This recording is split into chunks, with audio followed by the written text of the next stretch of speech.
ई बिहार है, सब कुछ ठीक ठाक कर देता है। कड़े तेवर के साथ उप मुख्यमंत्री तेजस्वी यादव ने केंद्र में बैठी बीजेपी सरकार और दिल्ली में बैठे बीजेपी नेताओं को साफ साफ चेता दिया है। कुछ ऐसे ही कड़क भाषा में वाम दल से कांग्रेस में गए बिहार के युवा नेता और जेएनयू छात्र संघ के पूर्व अध्यक्ष कन्हैया कुमार ने बीजेपी के केंद्रीय नेताओं को हड़काया। और ये सच भी है कि देश की सबसे बड़ी लड़ाई बिहार से ही शुरू होती है।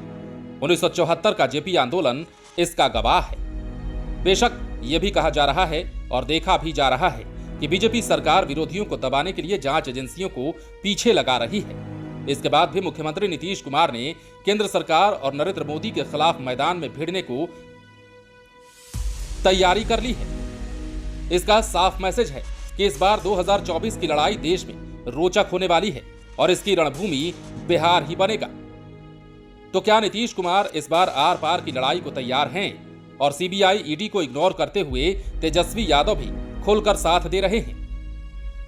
दरअसल पूरे देश को पता है कि लालू फैमिली जांच एजेंसियों के निशाने पर है और लोगों को यह भी पता था कि लालू यादव बाहर आ गए हैं। इसका मतलब बिहार में कुछ तो खेला होगा। लोगों के मन में जैसा द्वंद्व चल रहा था ठीक वैसा ही हुआ। ये तो आप देख ही रहे हैं कि मध्य प्रदेश हो या महाराष्ट्र, वहां क्या हो रहा है, किस तरह ऑपरेशन लोटस ने अपना रंग दिखाया। और आज झारखंड में भी हेमंत सोरेन यूपीए के विधायकों को लेकर सुरक्षित स्थान पर पहुंच गए हैं। सबों को गद्दा कुर्सी के साथ पतरातू डैम में रखा गया है। कहा गया है कि पिकनिक मनाने गए हैं। अरे भाई, ये कैसी पिकनिक है जिसे छिपा कर मनाया जा रहा है? पॉलिटिकल एक्सपर्ट की माने तो ये ऑपरेशन लोटस का ही डर है, जिससे हेमंत सोरेन भी डर गए हैं। लेकिन बिहार ने वो कर दिखाया जिसकी कल्पना नहीं की जा सकती है। बिहार में ऑपरेशन लोटस को नीतीश कुमार ने कुचल दिया। इसमें तेजस्वी ने पूरा साथ दिया और इस सियासी तमाशे को पूरे देश ने देखा कि किस तरह बिहार में बीजेपी की सरकार चली गई और केंद्र की बीजेपी सरकार कुछ नहीं कर पाई, बस टुकुर टुकुर देखती रह गई। पॉलिटिकल एक्सपर्ट भी मानते हैं कि बिहार ने एक नजीर पेश की है, एक मिसाल कायम किया है। सरकार बदलती रही लेकिन यहां एक भी विधायक इधर से उधर नहीं हुए। चाहे आप आरजेडी की बात कर लें, चाहे जेडीयू और कांग्रेस की बात कर लीजिए, अथवा छोटे दलों में शामिल वाम और हम पार्टियों की बात करें, न विधायकों के खरीदे जाने का डर था और ना ही पार्टी के हेड को यह चिंता थी कि हमारे विधायक बिक जाएंगे। जब नीतीश कुमार ने यह फैसला कर लिया कि वे एनडीए सरकार से इस्तीफा देंगे, इसके बाद उन्होंने इस्तीफा दे भी दिया।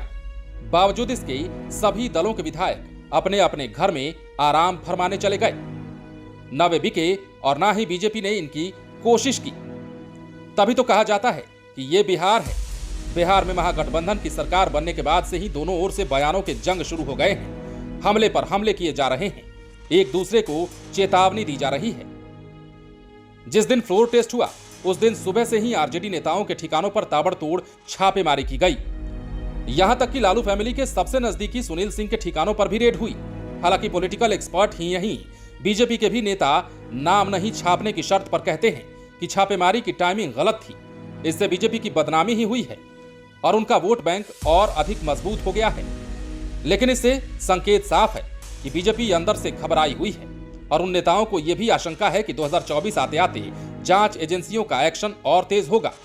लालू यादव के हनुमान कहे जाने वाले भोला यादव को सीबीआई ने पहले ही गिरफ्तार कर लिया है। ऐसे में अब जांच एजेंसियों के निशाने पर तेजस्वी यादव रहें तो इसमें किसी तरह का आश्चर्य नहीं होगा। यही कारण है कि इन दिनों तेजस्वी यादव बीजेपी के खिलाफ अब और भी कड़े तेवर के साथ आ गए हैं। सरकार बनने के बाद से वे सीबीआई, ईडी और आईटी के खिलाफ और अधिक मुखर हो गए हैं तथा इन तीनों को बीजेपी का जमाई बता रहे हैं। ये भाषण उन्होंने सदन के अंदर भी दिया। दरअसल लालू यादव चारा घोटाला के नाम पर राजनीति से लगभग बाहर ही हो गए। इसके बाद भी आधार वोट बैंक आज भी लालू यादव के साथ है। वो वोट बैंक अब तेजस्वी यादव के साथ हो गया है। तेजस्वी ने इसमें A to Z के तहत अन्य जातियों को भी जोड़ा, यहां तक कि भूमाई समीकरण भी बनाया और इसका असर बोचहां उपचुनाव में भी देखने को मिला। तेजस्वी का ही प्रभाव दिखा कि जेडीयू भी महागठबंधन में शामिल हो गया। इस तरह बिहार से बीजेपी की सरकार चली गई। पॉलिटिकल एक्सपर्ट की माने तो विभिन्न राज्यों की सियासी एक्टिविटीज को देखकर कहा जा रहा है कि बिहार में भी विरोधी जांच एजेंसियों के निशाने पर कई लोग हैं। इसके बाद भी नीतीश कुमार तेजस्वी के साथ आ गए। इससे ये तो साफ हो गया कि नीतीश कुमार को किसी भी जांच एजेंसी का डर नहीं है। वो कुछ सोच कर ही आए हैं। तेजस्वी को पता ही है कि उनके खिलाफ कभी भी जांच एजेंसी बड़ी कार्रवाई कर सकती है, क्योंकि बीजेपी रुकने वाली नहीं, वो आगे बढ़ेगी ही, राजनीतिक रूप से भी और अन्य तरीकों से भी। बिहार में पावर बार तेज है। सीबीआई की कार्रवाई का जवाब तेजस्वी यादव लगातार दे रहे हैं, जबकि नीतीश कुमार कह रहे हैं कि जनता देख रही है। ऐसे में पॉलिटिकल एक्सपर्ट भी मानने लगे हैं कि इस बार चाचा भतीजा की जोड़ी जांच एजेंसियों की सारी स्थितियों को देखते हुए नरेंद्र मोदी के खिलाफ मैदान में आई है। तेजस्वी यादव ने तो सुना ही दिया है कि बिहार है, सब कुछ ठीक ठाक कर देता है। आप खुद ही सुन लीजिए कि वे बिहार को लेकर नरेंद्र मोदी सरकार को किस तरह चेतावनी दे रहे हैं। डरवा के सीबीआई, ईडी और कुछ सूत्र वाले पत्रकार चाहेंगे कि नाम बदनाम कर दे, तो समझ जाइए बिहार है, सब कुछ ठीक ठाक कर देता है, चिंता ना करिए। अब आपको कांग्रेस के युवा नेता कन्हैया कुमार को सुनाते हैं। दरअसल कन्हैया कुमार से भी बीजेपी बिल्कुल डरी हुई रहती है। सत्ता का अहंकार देखिए कि प्रधानमंत्री के जो नंबर 2 हैं वो कहते हैं कि हम जाने के लिए नहीं आए हैं, 50 साल यहीं रहेंगे, तो नियम ही बदल दीजिए। कन्हैया कुमार ने 2 दिन पहले ही कहा था कि ये साहब, ये बिहार है, यहाँ संभल कर रहिएगा। यहाँ लोग हैं ना, उड़ती चिड़िया के भी पर गिन लेते हैं। पहले आप ये सुनिए कि कन्हैया कुमार पिछले दिनों बीजेपी और बिहार को लेकर क्या कुछ कह रहे थे। ए साहब, ये बिहार है, संभल के रहिएगा। यहाँ पे लोग जो है ना, उड़ती हुई चिड़िया का पर जो है गिन लेते हैं। ये तो आप जानते ही हैं कि नीतीश कुमार ने सदन के अंदर ही अपने महज 20 मिनट के ही भाषण में ऐसा धोया कि बीजेपी विधायक बायकॉट करने को बाध्य हो गए। हालांकि वे बार बार ये कहते हुए नजर आए कि आप लोगों को हम थोड़े बोल रहे हैं, हम तो दिल्ली में बैठी केंद्र की सरकार को सुना रहे हैं। फिर उन्होंने ये भी कहा कि ये सब भाग कर जाएंगे कहां, सुनना तो पड़ेगा ही। नीतीश कुमार ने यह भी कहा कि देश के सभी विरोधी दल एकजुट हो जाएं तो फिर देखिएगा 2024 का रिजल्ट क्या होता है। हमने जब महागठबंधन में जाने का निर्णय लिया तो देश के बड़े बड़े विरोधी नेताओं ने हमें फोन करके बधाई दी।